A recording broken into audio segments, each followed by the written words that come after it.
Hey, I'm Brandon. Welcome back to another Flyin Miata video. Today we're going to be installing our rear view camera in Andy.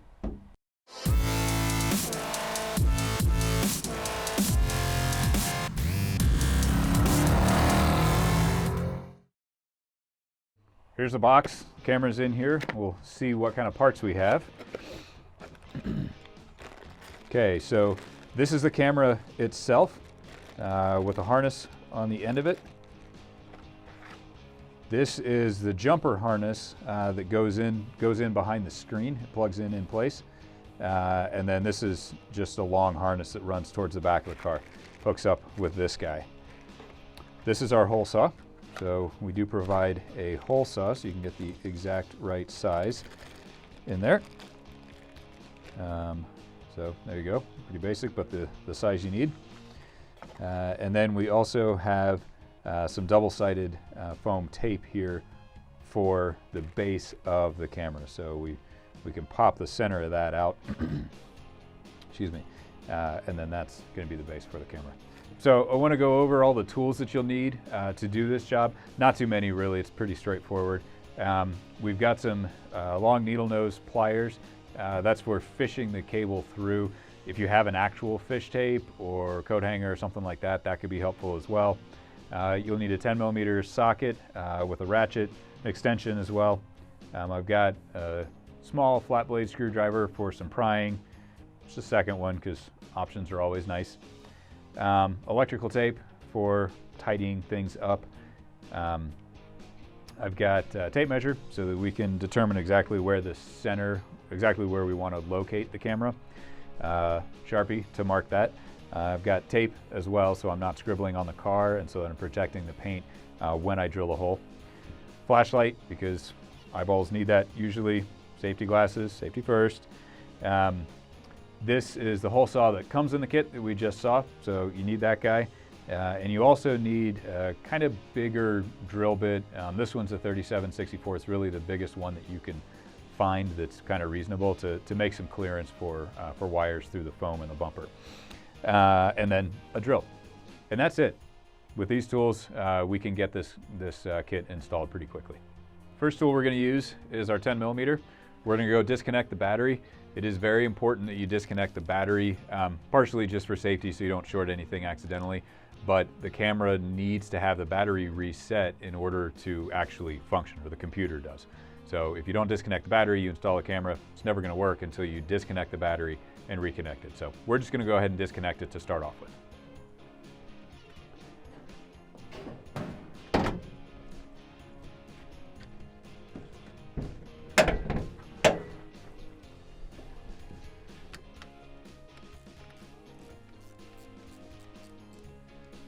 All right, so we can get started with the disassembly now. So we're going to start by disassembling everything first, the interior and the trunk, and then we're going to work on installing the camera. So step number one is to remove the door sill here. So this is pretty easy, just pull it straight up.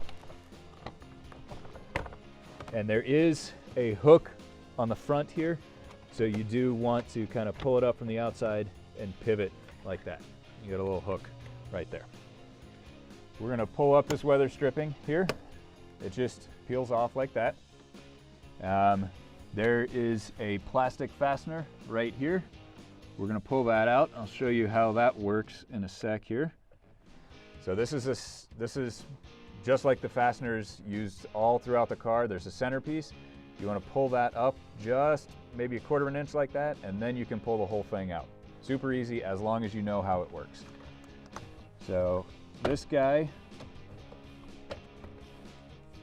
is going to pull out like that. You can see there's a fastener right here, so you want to pull it straight towards the back of the car. We need to pull this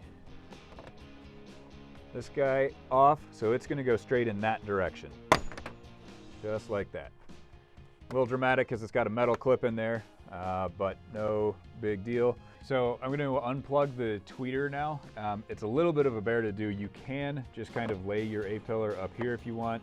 It's probably going to slide into this piece because we're going to remove this piece. So I'm going to go ahead and take it out. There is a tab on the underside here very inconveniently. So what I recommend, slide this wire out of its little catch there. Obviously be careful not to pull it too hard, kind of work it back and forth. And then if you look down here, you can actually see when you have it depressed. So just kind of pry like that. Don't pry so hard that you break anything. You can hear it release, and then it's free. So there you go. So now I'm gonna take this piece out. First step is to take this bolt right here off. Okay, so I'm gonna take this all the way off, set it aside, and then this just comes straight out. Pull it straight towards you and work your way across. Scary, but the plastic fasteners, as long as you're pulling straight towards you, straight towards the rear of the car, you can see all these fasteners. So straight in that direction, comes off pretty easily. So we need to take the HVAC control cover trim off now. So it actually is underneath this piece right here. We don't need to take this piece off altogether, but I'm just gonna reach in there, pull it back a little bit so that it has some, so that it can come out. I don't know if you can see that, but there's a little lip there. That's what we're trying to deal with. So, and I can just pull it straight towards me. Kind of scary, and actually that's as far as it needs to come out, really. So we're gonna pull this vent out now.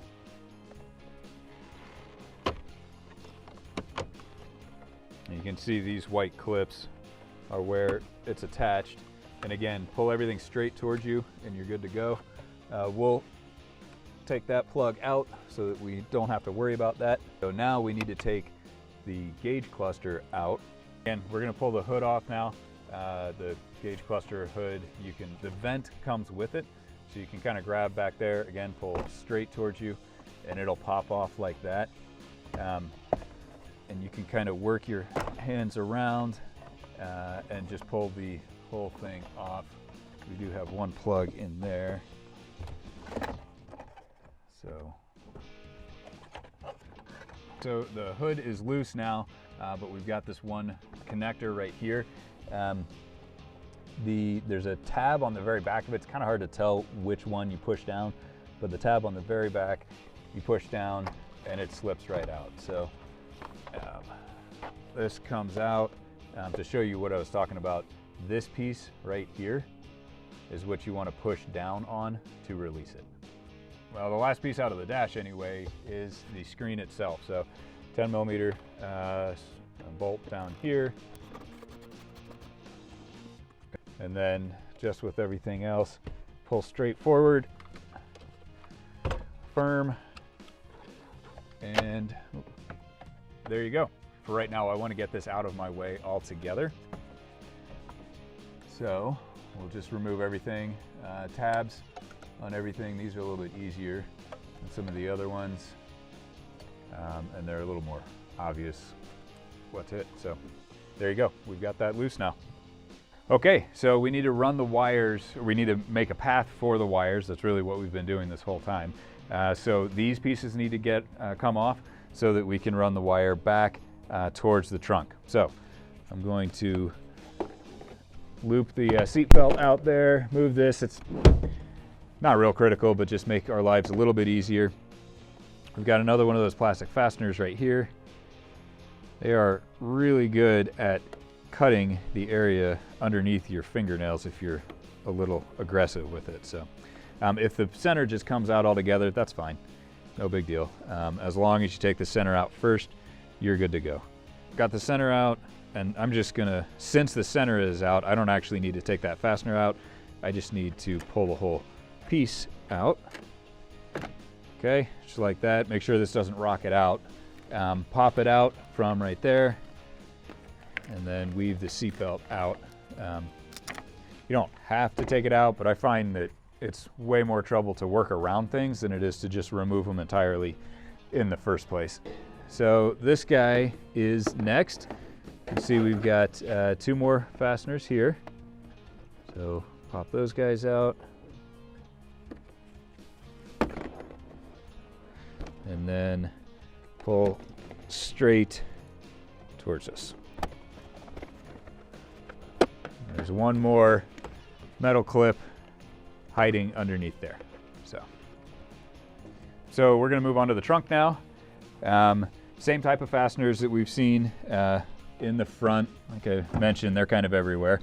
You've got 4 of them here. 1, 2, 3, 4. This car has been disassembled a couple of times, so it may not have all of its fasteners left, so we'll just pretend. Come straight out. The plastic is hooked over the carpet here, so you want to kind of be careful of that. This is not a force it kind of thing. Once you have those 4 fasteners out and the corners unhooked, there are no more clips holding it in place. So just be sure you pull it straight back and it should come back pretty easily. You got your light right here, a little tab, disconnect that guy. So we've got 1 fastener here. We don't really need to take the bottom out. You can if you want. There's just 1, 2, 3, 4, but we just need this corner. So got another one right there. Got 1 more hiding.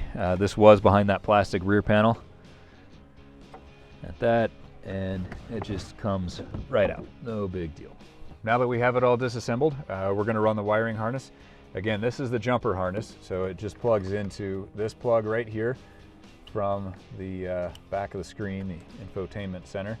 And then this is the wire that runs all the way back to the trunk. Okay, so I've got to feed this cable through here, down along the door, and back to the trunk. So there's actually, you can kind of step your way to it. So I'm going to push my hand in here. Be careful, there are unfinished metal edges in there, so you can definitely cut yourself if you're not careful. So I've got it, and you want to keep it kind of high. Make sure that it's not going to be able to droop down onto the floor at any point. So I've kind of weaved it above all these other harnesses that are here. So I'm going to go ahead and pull it all through.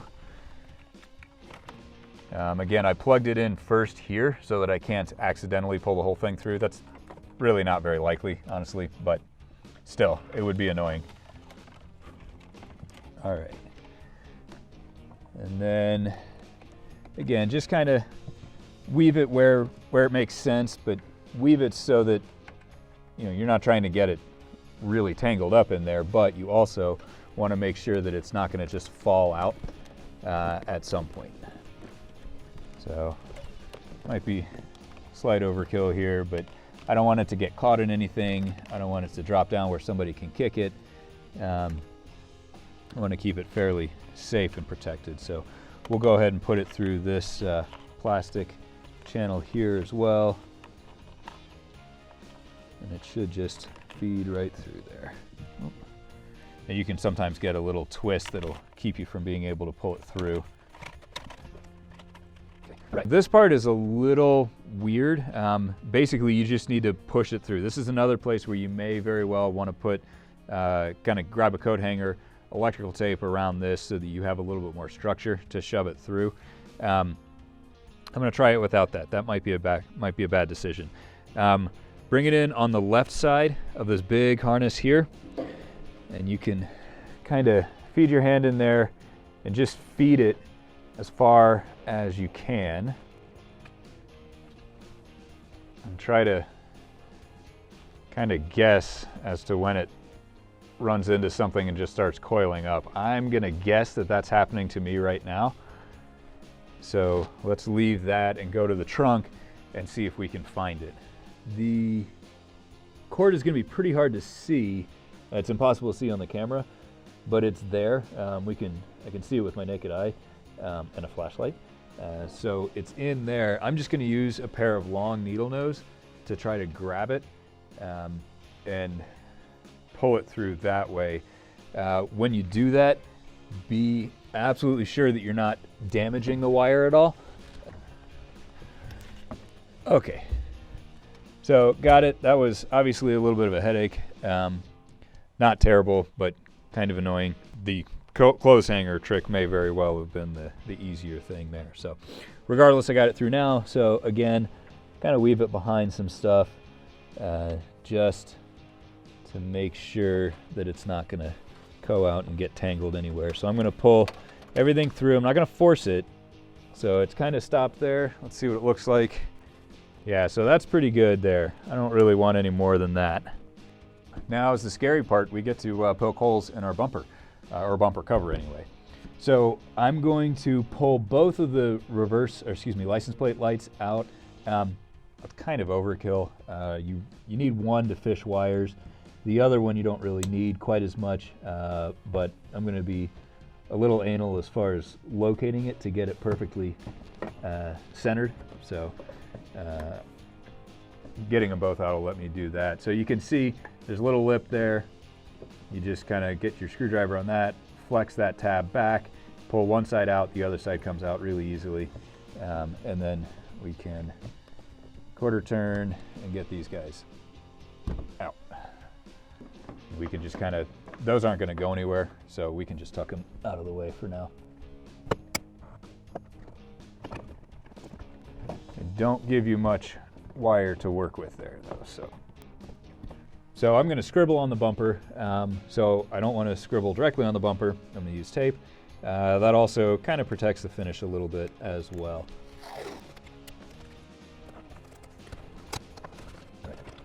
So I took them both out so that I have very solid datums right there so that I can see what my distance is and get smack dab in the middle. So that is 6 1/8. So that's going to be 3 1/16. Okay. That'll do it. The camera is symmetrical side to side as far as the part that sticks through, you can see, but it's not symmetrical front to back. You see the front of the camera is offset off that lip. The little piece of foam there is the same way. So we can kind of use this as a guide for exactly what we want. And really, don't put it all the way back because you might interfere with your license plate a little bit. I wouldn't put it all the way forward. You definitely want it to be off of this radius a little bit. So you can get it centered if you'd like. I don't know that that part really makes a huge difference, honestly. So I am just going to kind of eyeball it right there. Okay, so that is where I'm going to drill my hole.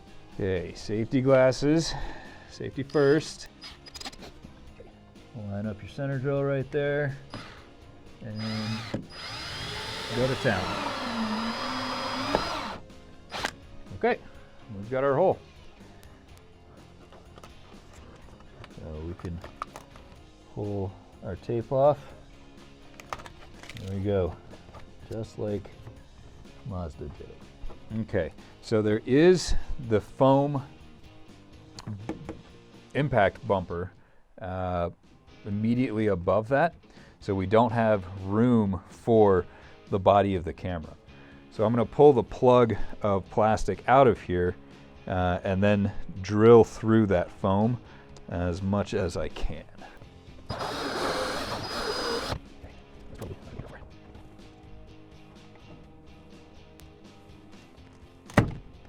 Okay, so I just kind of tore a plug out of the bumper there. Make sure that's clean. A little bit of rubbing alcohol here is not a bad idea. And then you can put this guy on there. It is, as I mentioned, sticky on both sides. Only take one of the sides off. You'll take the other side off when you put the camera in. So let's carefully locate that.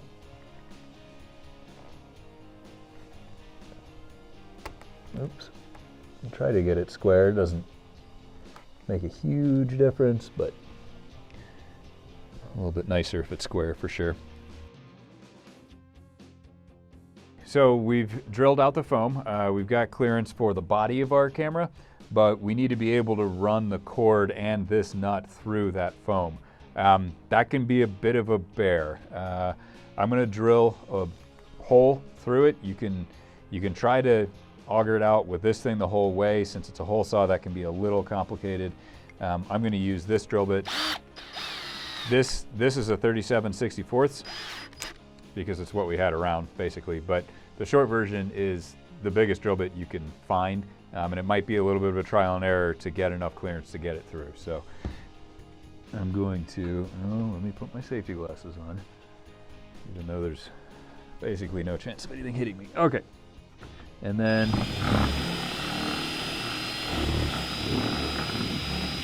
all right, and not a bad idea to kind of egg it out a little bit. You know, it's just foam, it's not metal. So, and I was drilling in this, so I'm coming through the bumper here, or through the trunk itself here. So I kind of drilled in that direction and a little bit in that direction. So angled a bit like that. Not that much, but you know, in that direction. So now this nut will slip down. We don't want that. So I'm going to use some of my leftover tape here, and I'm just going to kind of tape it up. I'm going to hang it off the front a little bit just to give it a little bit of a smaller diameter, at least initially.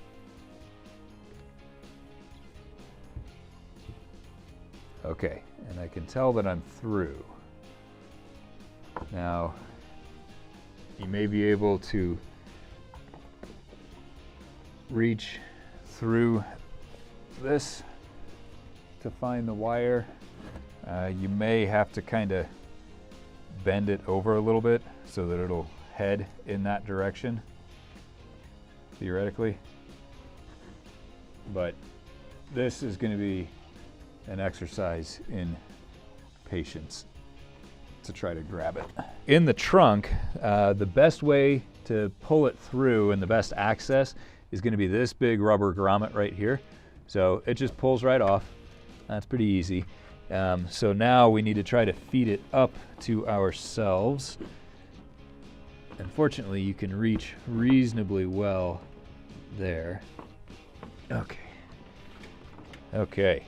So we've got the wire temporarily run for now. So I'm going to push the camera into place so that I can call that part of this project done, and then we'll worry about the rest of it. I want to pull this cable through so it's not pulled anywhere. If you haven't removed that paper, definitely do that, and make sure it's lined up and push it through. Make sure it's seated in, and there you go. So if you want kind of a quick and dirty solution, you can just stab a hole in this rubber and then push it through that way. If you want the right solution, unwrap this electrical tape, run it through with the rest of the wires, and then rewrap it in there with that. So it looks to me like this electrical tape was started at the other end of the harness, which I am not going to try to access. So I'm just going to kind of tear the tape off here. Okay.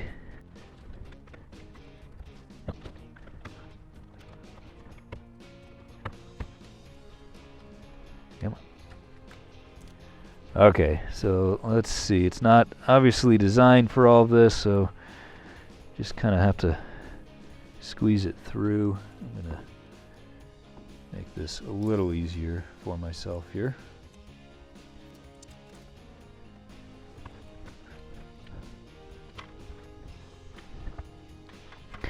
Getting the nut through here is going to be the more difficult part for sure, but we'll see what we can pull off.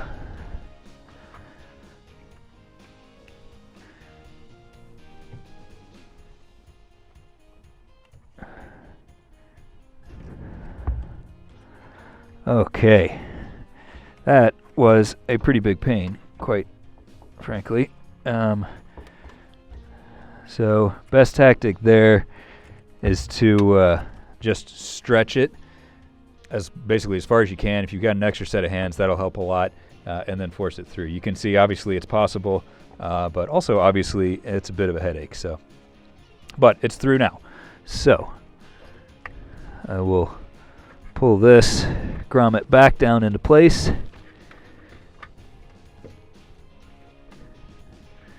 Make sure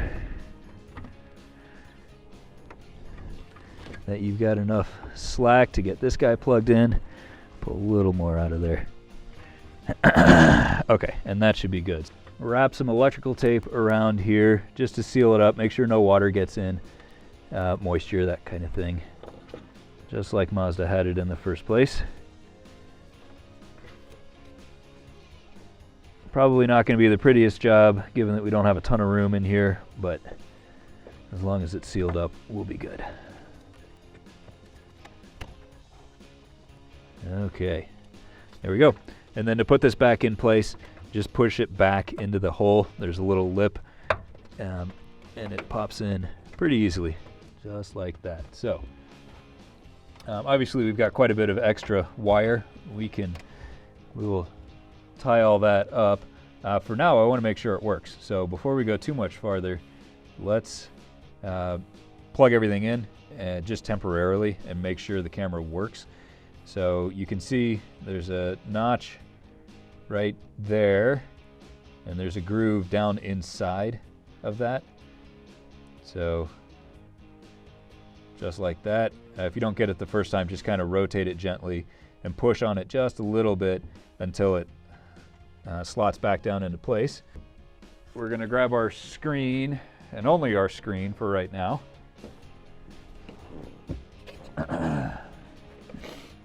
Plug it in, and again, this is our jumper harness here.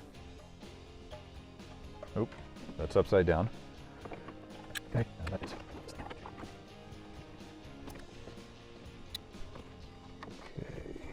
and don't forget all of your plugs here.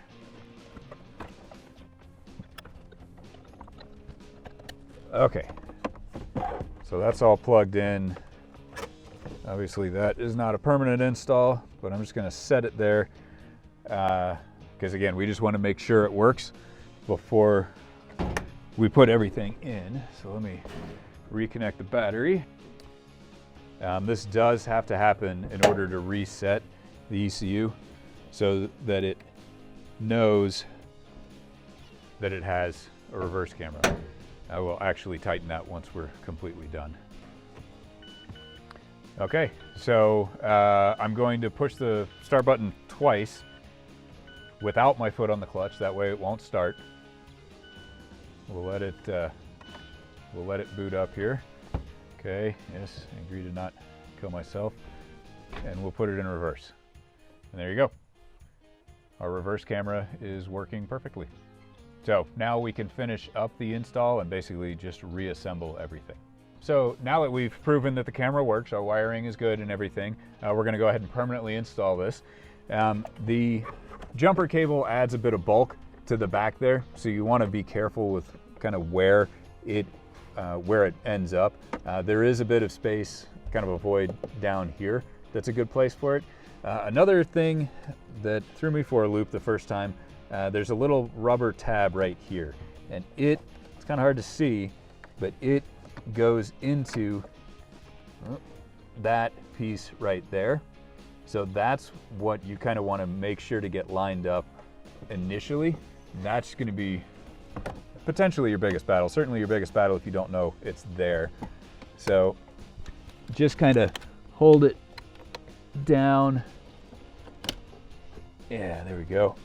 Okay, all right, so I kind of held it down so that rubber piece was against the ramp of that sheet metal, and just maintained a little bit of pressure there and guided it straight in to that catch. And you can see everything else lined up nicely. That's in solid. So we've got our bolt right here. Snug, but not crazy. You don't have to prove anything there. We will get our gauge hood in here first. Don't forget to plug in your sensor here. And every time you plug one of these in, make sure you get that click. If you don't get that click, it's not all the way in. There you go. Kind of make sure everything's lined up You got to kind of push it in firmly to get it in place, but make sure it's lined up first. Okay, that's in place. We can move this back up. Let's get this guy. Again, got our hazard switch there. Push it in until it clicks. Make sure you get the orientation right.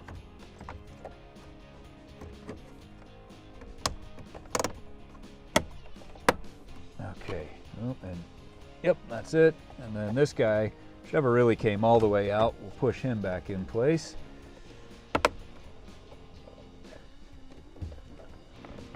It does require a firm shove, but at the same time, don't force it. If it feels like it's not going, it's probably not going. Try again, take another look at it, make sure everything's lined up properly before, because you just don't want to force it. So left side is good. I'm gonna move on to the right side. So we'll put this guy in. Pretty straightforward. It's got some long pegs on it to help you line everything up. Again, just make sure you get stuff lined up. That's the biggest thing. Let's, yeah. And you've got a few big ones you can aim for. There's a big slot down here. That's where this peg goes. There's this hole right here for this peg. This guy goes in this hole. So if you line up most of them, or some of them, the rest of them will just slip right into place, just like that. Okay, and there we go. And I'm gonna put that bolt in and we'll call the dash done.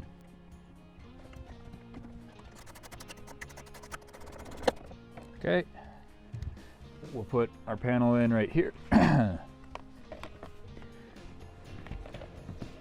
So these guys hang over the edge here. This push fastener goes in right there. There's that. And then we've got our little plastic guy right here. Right. First thing is the door molding here. There's actually a little notch in the weather stripping there. So you can tell that's where it needs to go up to. So we'll just press that into place. Make sure you get it pressed all the way in everywhere. You don't want it to kind of diagonal across here. So it overlaps the plastic nice and pretty. We'll get our A-pillar in. You've got 3 tabs that need to be lined up. This one kind of hooks over this piece right here. These guys have their areas over there. So we will plug it in, get that harness pushed back down into place. All right. And then kind of make sure everything hooks appropriately. Remember, you've got a metal clip about here, plastic clip about here. They'll get started in place. There's a metal one, there's a plastic one, and there we go. Now this rubber overlaps the plastic, so just kind of do one of these and it'll pull back into place like that. Okay, so we're gonna put the door trim in here. You've got one metal clip here. It goes into this hole in the metal, and then the 2 fasteners, and then this edge goes around this door trim here. And actually you can see these metal clips. That's what grabs onto this metal piece, or excuse me, plastic piece. So we're gonna line everything up, put it back in place. Okay, that one's got a big peg to get it in place. That one's good there.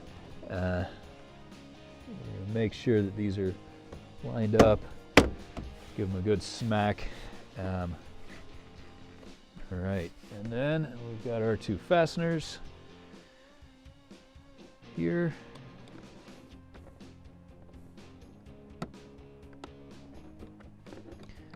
Maybe, there we go. One more here. Okay, we've got the top guy. I still have this thing in place, which should be fine. So we're gonna weave the seatbelt back through here. Make sure it's lined up. You've got the plastic fasteners on here. So we're gonna make sure those push into place.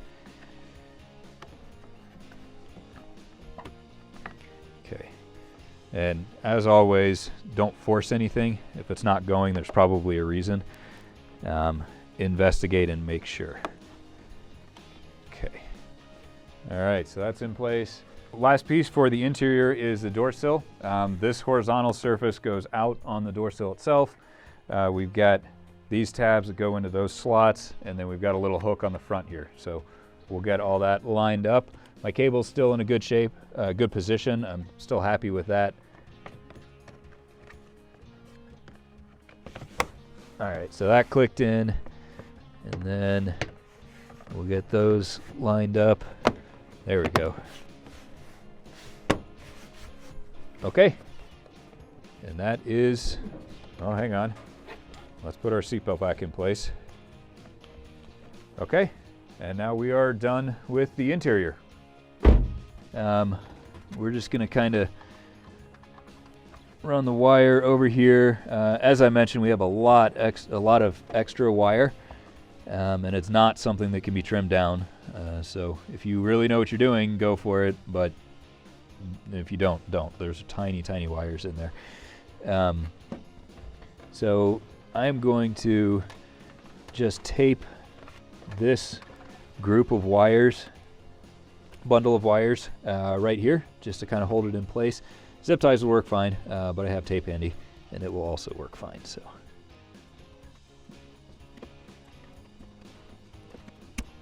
All right. If you want to zip tie it, tape it in a couple spots. That is not a bad idea. I'm actually going to do that, I think. Okay, trying to make sure it's not routed where it'll rub on anything that'll cut through, chafe it, anything like that. That looks pretty good to me. We've got the wires all nice and tidy, so we just need to put the trunk liners back in. So we got this guy over here. You just kind of have to weave it back into place. It'll fight with you for a little bit, and then it'll sit right where it's supposed to be in its happy place. Okay. All right, and the bottom piece overlaps the side piece. Overlaps all the pieces, really. So got one fastener right there. Got another fastener over here. Kind of pull it around until you can see the hole, and make sure that you're looking at the hole the fastener is supposed to go in and not just avoid. And don't forget, you've got the hidden one here. Okay, here we go. I'll grab the plastic. Don't forget to plug your light back in. Okay. And we're going to pull the bottom liner up and over, because again, it sits on top of everything. Okay. And then we're going to put this back in place. And it would appear that one of our missing fasteners was just hiding under the carpet from us, because now we can put this piece back together completely. Okay, there we go. Trunk is done. So let's put the license plate lights back in. Okay, so one of those tabs is bigger than the others, so it needs to go in that orientation, and then just push it back into place. This vertical face here goes towards the back.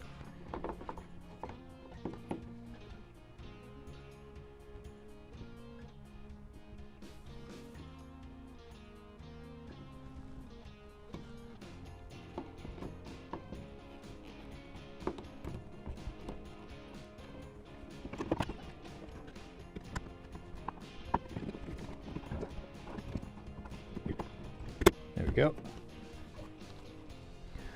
Okay, and the final thing, let's reconnect the battery.